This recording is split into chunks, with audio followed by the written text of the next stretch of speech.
is up, guys? Clay here, and we're back with another video. This is going to be the first episode of my new series of videos on basically Valorant tips, or how to get to Radiant in Valorant. So let's hop right into it. Hey guys, real quick, was just editing this video and realized that I still don't have my pop filter in, and you hear a lot of pops and kind of those kind of noises in this video, so I'm very sorry about that. Very annoying. I hate when that happens in other people's videos that I'm watching, but my pop filter should get here tomorrow, so this should be the only video that you see that has those audio issues, so apologies. This video is going to focus on the attacker side in Valorant when you're playing your games, and how you should be playing it, also how to coordinate your team to play it and therefore win your games. I'm actually a defender right now because I forgot to switch to attackers, but I ran over here to the attacker side. It's not going to be relevant. We're just going to show you on the map. I'm going to be using Haven for an example here. So the first thing that I see newer players or lower elo players struggling with is playing slow on attacker side. Now, even players that come from CSGO, which is the game that is highly inspired, or that highly inspired this game as far as the game mechanics, even players coming from CSGO struggle with this, because in CSGO the maps are larger, it's slightly more ambiguous as far as like where the team might be going. So like people will call a site in the beginning of the round and you'll start leaning towards that site immediately and make your way over there and try and take the site. Because the maps are so large, so you can make big rotates and all that. However, in this game, the maps are so small that, as you can see, like if I'm a B player and my the round just starts and my teammates say, "Oh, I hear 5 of them stepping C long," or "I hear more than 3 stepping C long," I'm instantly here in 10 seconds or less. Like not even 10 seconds, that's like 5 seconds. Even an A player, it's not going to take long. Just run right through here, right through B, and I can start throwing my smokes, and that's just going to stop everything in their tracks, and they're just not going to make it onto the site if they're committing that early and just making that call quick. However, this is just the very basics of this concept, but if you were to wait a bit, this B player might be trying to, you know, do some stuff here, maybe like, you know, smoke this off and like be pushing up, and like even more so with the A player taking control of the short and long areas of the map. So the short player might be creeping up here and then walking back, and then now if you commit, now it's much further for me to walk all the way around and through B, or I'll have to decide if I want to flank. And that brings me to my next point about playing slow, is that with the maps being so small, and especially in lower elos, players really like to flank, especially rather on this map. So on attacker side, you'll want to play it almost like you're playing defender side, especially on this map. This map is really important to play slow on, because A short is right there, and you'll often see the A short player. You'll have one playing A short and one playing A long. You'll often see them push A short and challenge this fight right here. If they don't see anyone challenging this, they're going to push up. They're going to walk all the way here, especially in low elo. They're going to silent walk all the way here. So if you're just playing slow, you have someone watching this like this, or you have a Cypher and they put traps here or there or here. You have a Cypher playing here, just holding this corner. They break the tripwire. Boom. Dead. Boom. You're going to catch a lot of people off, especially in lower elo, just flanking. Now, what you want to do by playing slow is to take the map control and bait out the utility of the enemy team. So basically, say they have a Sage playing B. You're going to have one player probably lurking C long, maybe 1 or 2 towards garage, 1 mid window-ish, and you know, you could swap those back and forth, and then 1 watching the A push. So this guy mid window might smoke this, or like you might call for a smoke and then like start making noise, or like even the smoke might scare them enough to start using their abilities. So like often on Haven, a Sage will be playing here. So if you smoke this, they don't know what's going on. You could all 5 be slow walking up mid, and she might just be scared and just wall. And that's a $400 investment. And if you get that early in the round, that's not going to last. It only lasts for about 40 seconds, I believe. So it's not going to last for the whole round. So you just wait it out. Same thing with garage. You can be baiting by like, you know, shooting through the doors, breaking those. That'll scare them. Get Brimstone to drop a smoke or a molly, etc. You could throw a flash in here if you're Phoenix, or Reyna or something. Basically just using your utility to bait out their utility, or ideally using your rechargeable utility, like I said, like my Omen Smoke. If I can get a wall, a Sage wall just from that Omen Smoke, that's a big deal. Or the slows, Sage slows. If you can bait out Sage's utilities, it's a big deal. So the way you'll want to play is, like I said, baiting out utility. And then if, say I'm playing C-Long here and I have an operator, I wait here for 30 seconds, not doing anything, just holding this angle to see if they push, especially, and I can't stress this enough, lower elo like bronze, silver, maybe a little bit in gold, you'll see people pushing things way more often, especially on defense side, which is why it's very, very important to just hold angles on attacker side.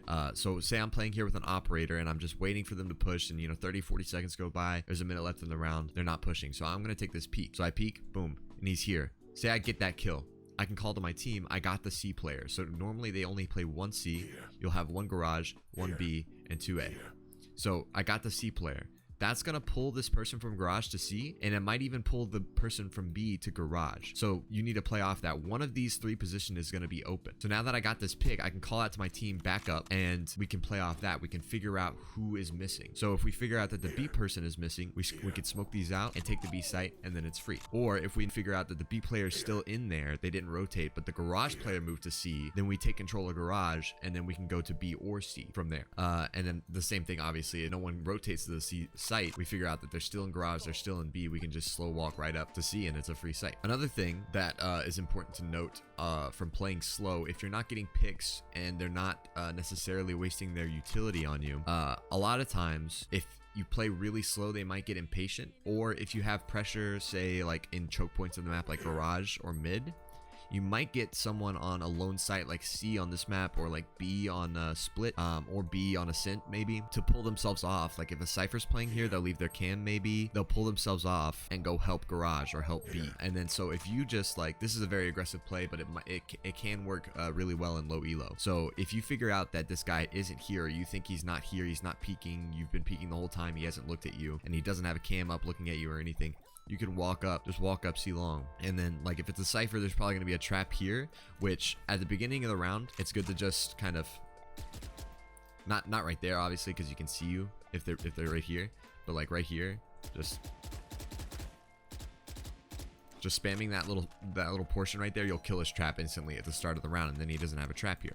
However, if you wait till you're right here and then pop it, then he knows you're right here. So anyway, you can lurk all the way up C long, and then if I get here and I'm clearing this, and then I clear garage is clear, I'm gonna come back here, not using any abilities, not making my presence known, not stepping at all, slow walking.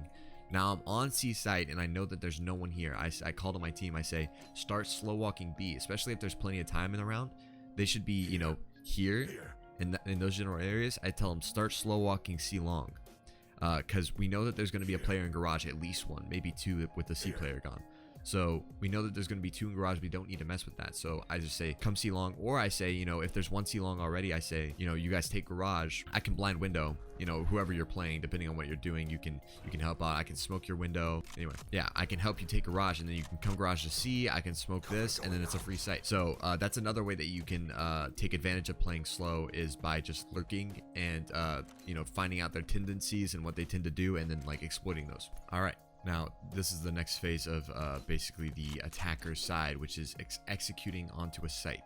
So I've gone ahead and switched to Sage to try and better demonstrate what I'm going to be talking about here. So when you're executing a site, this is going to be based off of the things that I said before. Whether you have a lurker that got onto a site, you got a pick or two, or you just like are able to clump up in a strong position without them noticing you. Like if you can get 3 here and like 2 here, you might still know that this guy's back here. Like there's still one on C site, there's still one here, but you're close and you can execute quickly. That's when you execute. So when you establish with your team that you are going to execute a site, you'll want to make sure, one, that you're doing it quietly. While you're setting up, you'll want to be quiet, because if, like I say, okay, we're going to execute C, guys, and we start running up C long, and there's 3 of us stomping up, and there is one playing back here, he's gonna hear us stomping up. So he's gonna call to his team, hey guys, I hear 3 people, or I hear several sets of footsteps running up C long. And also if 2 people are running up garage as well, the garage player's like, yeah, they're coming garage as well. That's gonna instantly pull everyone over to C, and you'll have less time basically to use your advantage, your 5 versus 1, 5 versus 2 advantage. So you'll want to slowly get to the position you want until it's obvious to the enemy team that you're committed to the site. So what I mean by that is that, say I have 2 C long, right? And this is the start of the round. We have 2 C long and they're peeking C long. And then the player on C spots them and calls to his team, hey guys, there's 2 C long. We haven't committed to the site yet. We're just back here C long peeking, but we have 2 there, which is unusual. So if they're newer players or like a little inexperienced, they might pull off of these sites and just early rotate to C, which is a bad play because we haven't committed to the site. We can easily back off without wasting our utility or wasting time. We can easily leave C and then B's open, A's open. If we hear, like, say someone's walked up mid here and I hear them just stomping through B,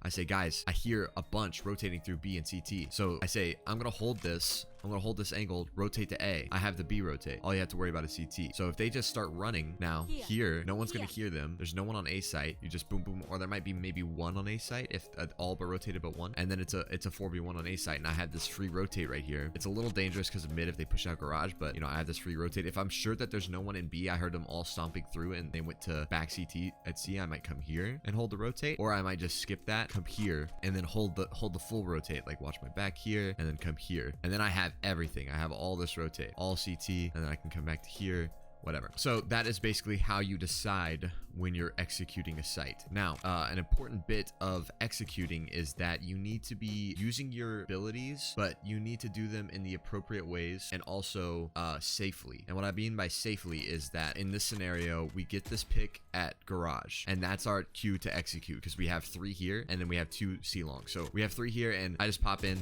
with a Phoenix flash or something and I get this pick. So we're saying, okay, he saw 3 of us here. Let's go quick because now we got this pick here. There's going to be 1 here and 2 A on a default setup. There's only 1 on C, and we have 2 C long and 3 here. So if we all just collapse on this guy, it's a 5v1. Now, if they're this is actually a bad scenario to address this, but say there's 2 on C long. We know there's 2. It's still a 5v2. It's a good execute, and we know the other 2 are A or like further away that we can execute here quickly. I'm gonna want to use my utility, and Sage actually isn't the best here for this example, but I'm gonna want to use my utility. Say I'm Phoenix. I want to use it in a way that's not gonna adversely affect my team, but is going to allow us to get onto the site quickly. Obviously, this is pretty obvious stuff, but you'd be surprised by who doesn't know stuff like this. A lot of people just want to run onto the site as well and just like bait their teammates, and that's not how the game is played. You want to use your utility to make these quick plays. So say I'm Phoenix and I can curveball flash this. That covers this kind of. If they're hiding behind the box, it won't cover them, but it covers this, which is the big angle. This you'll often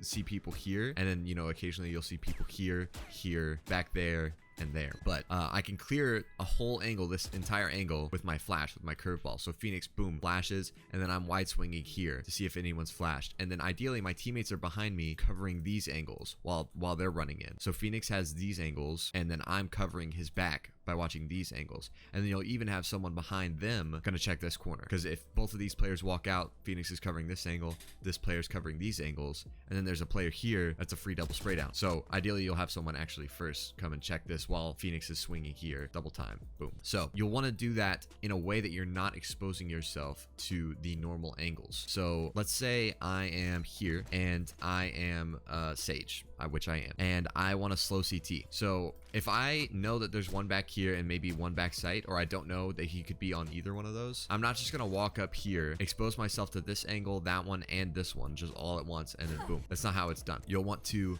maybe slow this first, and then now this guy can't peek me quick, and I have my teammates helping me, and then I can walk on a site and clear this angle by myself. And then once that angle's clear, I can maybe help my team clearing this angle. Now this angle is clear. Now I slow, instead of just walking up, exposing myself without my gun out to all these angles at once and slowing. A better example would be like if you're playing Brimstone. I see a lot of people pull their incendiary out, the Molotov, and just walk around with it, trying to line up a thing. So they'll pull out their molly and they'll just be walking here. Just walk here or here. They're just their molly out. And then, all right, I'm going to molly that. But if you do that while people are still clearing angles, there's still a possibility that there's someone sitting right here or right there or right here or right here. And you just have your molly out, just stomping away. So they're going to hear you stomping, first of all, and then they're going to see you with your molly out and you're just a sitting duck. So what you want to do is clear the site first in that scenario. So boom, I'm here with my teammates clearing. Phoenix just flashed this. I'm clearing that. Okay, we have the site. No one's on site. Maybe you clear logs too. Now, if I hear someone stepping back there, now I'm molly, right? And you don't want to, this is a more of an experience thing, but you want to try and not waste your utility early. As in, like, say we get 2 kills here, boom, boom. and we're planting the bomb and I just molly.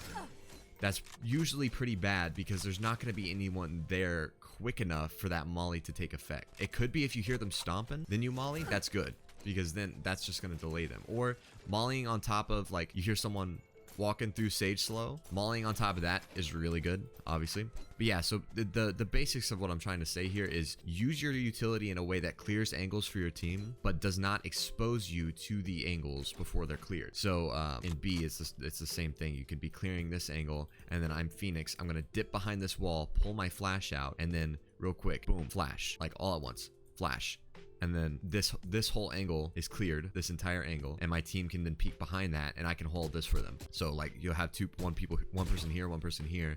This person clears this angle while this person is swinging this angle that is flashed, so they don't have to be like, if this angle weren't flashed, they could be here, here, here, here, and this is very dangerous because you have another player with their back turned looking here, but it's flashed. So if there's anyone here, they're not going to be able to see you, and you just take them out, but most likely they'll fall off and this angle will be clear and you can take control. And then you have your Phoenix holding this, and then the other guy clearing this, and then all the angles are cleared, and you only expose yourself for a split second to do this, and you're not going to die based off that if you do it quick. So you have your flash out and just boom, flash, and then hide, pull your gun out, and then once it's out, then hold the angle again. Okay, this next bit is very important, and I see this being a major problem in lower elos all the time. So once you commit to the site, and we went over what committing is when it's no longer plausible for the team to fall off. They're already too deep into the site to fall off. It would be too dangerous for them. They'd have to use too much utility. They'd probably die to fall off. So once you commit to the site, the enemy team will say they are committing. If they're good, they'll call out they are committing, rotate. So then at that point, once they are aware that you're committing, they're going to start rotating. So as soon as you're aware that you are committing, you need to go very quick, because you want to lessen the amount of time that they have to get to the site before you already have control of it. So let's use the scenario that we had before. We have two C long, and they're just, we have two just sitting here C long, and they haven't peeked C long yet. And we have, you know, a minute left in the round. We've just been baiting utility, baited Sage wall here. We had someone watching A flank.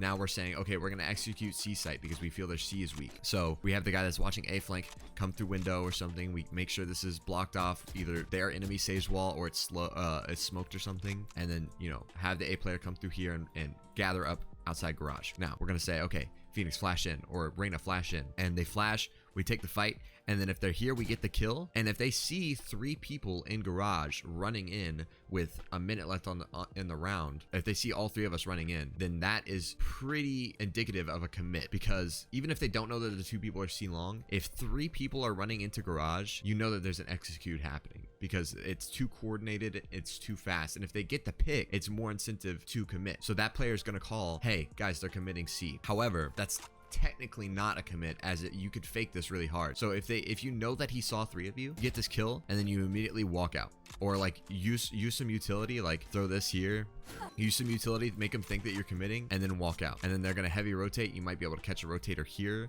or you can just skip that, go all the way to A, you know, whatever. But that's besides the point. We're talking about committing. So once you commit, once you are committed, you say your teammates start walking up C long after you get this pick, and you guys need to collapse on this guy. You want to do this extremely quickly, and not be walking here and like clearing angles like all slow, and, you know, jiggle peeking, and, you know, I see a lot of people just hesitant to go. So you'll want your players like, you know, solo fragging players like Phoenix, Jet, Reyna, people like that, Raze, that have abilities that can allow them to frag easily. Frag means kill, if you're not aware. Like Phoenix flash here, clears the angles, and if there's anyone blind, that he just kills them. Or Reyna flash, same thing. Or Raze Roomba backside right there, or Raze Roomba right here, clears that angle, and then she peeks, etc. Or Jet, same thing. You can curve smoke there, curve smoke CT, peek, take a fight, get the kill, dash away, etc. So you'll want those people going first. So if you are playing those agents, you need to keep in mind that you need to be playing aggressively once you commit. Those agents need to be the first in. You can also have agents like Breach, for example, setting up those agents. So you'll have the Breach back here, throw a flash at this wall, and it flashes everything. It flashes here, here, here, not behind the box, but also here, here. It clears all these angles for you. It clears this as well, just not log. So A breach flash right here can help you enter into the site. But the important thing is to do this quickly. You don't want to be like, okay, I'm walking up, guys. We got this pixie garage and they're walking up C-long. I'm walking up. Okay, get ready, get behind me. I'm going to flash. They already know that you're there. So it's important to just go. And then even if one or two of you die, usually two of you won't die. Like just run in, Phoenix flash, and then he's clearing this angle. Maybe he dies from someone right here. It's fine because you have two C-long and you have two behind you here. As long as they're prepared to get this trade kill, which they should be clearing the angles. So if he's clearing this angle, there should be someone watching this. So even if that guy pops out, kills the Phoenix, and you trade the kill, which you should, then it is a 4v3 and you have full site control. So that is obviously good for you because then you can use your utility to block off the site, and they don't have much time. They have to rush themselves to get to the site. All right, now we're going to talk about what you do once you have control of the site. So once we have established that all the angles are clear, there's no one hiding on site, all of these angles are clear, we have the site and we did it quickly, as in there's no one immediately on us, they're still rotating. So what we're going to want to do is whoever has the bomb, in this scenario, you've cleared the site and you did it quickly and you know that there's no one coming immediately. You'll want to always plant as open as you safely can. So for example, a good plant spot for C here is like right here. So I'll put this down real quick just to show. I don't know if I can pause the bomb timer, but anyway.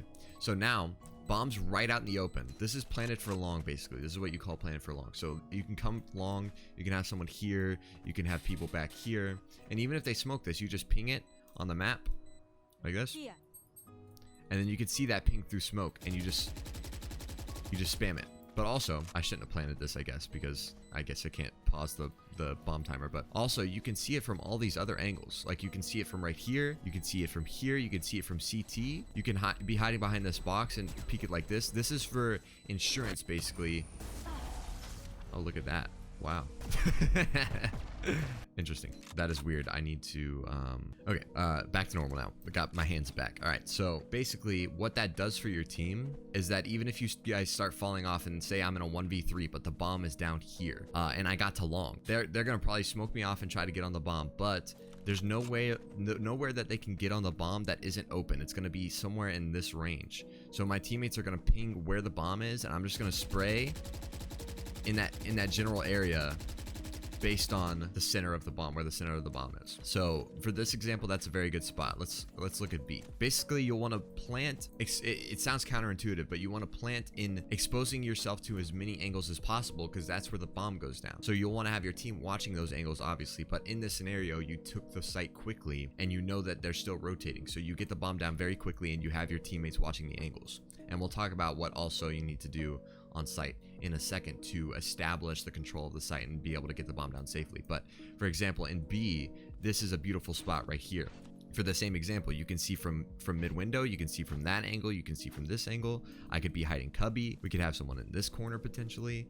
If you're right here, this is one of the more closed bomb sites in any of the maps. But you know, if you're planted right there, you can see from right here. You can even see it a little bit from right here. Same thing from this side. See it right here, all over here. So basically, you'll want to plant it in the open. However, if you're not in a safe position and you're low on time, there's 20 seconds left and there's still people around the site, and you're trying to desperately get the bomb down, you wall something off or something. Usually you'll get a wall off, and then you'll want to plant as safe as possible. So like in this position, it's still pretty good for B, but like say the default plant for C, there's a default plant for every site, by the way. Basically what the site is designed in a way where there's one safe spot usually to plant. This is default for C. So like if I know that there could be still people like lurking here, or there's like maybe someone back here, that's the safest spot. So they're like, if my team's like plant default, I'm planting default here. So this is just the safest spot. I'm not exposing to garage.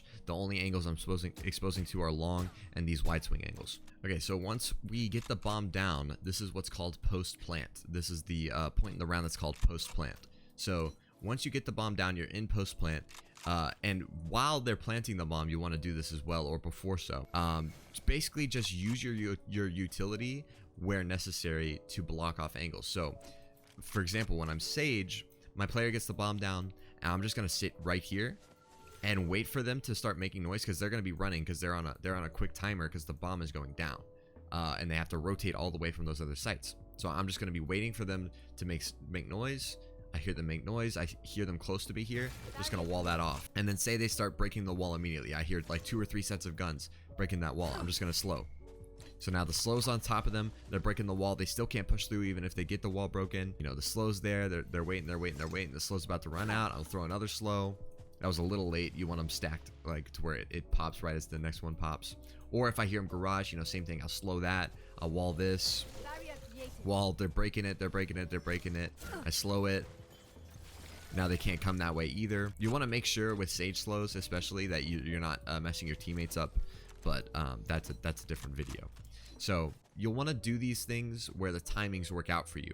For example, if we take the site and we did it quickly, like in that scenario, I'm not going to instantly just pop my wall while he's planting, because it's going to be a while before they get here. If you think that there's still someone on B and they could be here quick, it's okay to do this. If you just want to wall off and then you don't have to worry about this angle, you can help your teammate fight here, or, you know, watch this or whatever. It's okay to wall, because then that just blocks off a whole angle. Basically what you want to do is close off as many angles as you can. So if I'm like Omen or Brimstone, I can just smoke this and smoke garage and like smoke. You usually don't want to smoke C long because they're not going to come there very often, and if they do, you want to see when they're coming there. Otherwise they'll just like slow walk through the smoke and it can get spooky and stuff. So but yeah, so if I'm Omen, I'm smoking this, I'm smoking garage, and then when it's about to go down, I'll call to my other, you know, if you have an Omen and a Brimstone, it's really good. You say Omen smokes these, and then you're like, Brimstone, you have smokes? He's like, yeah, I have 2 left. I only use 1 for the execute. You call like, my smoke's about to run out. Can you re-smoke CT and garage? So he re-smokes them.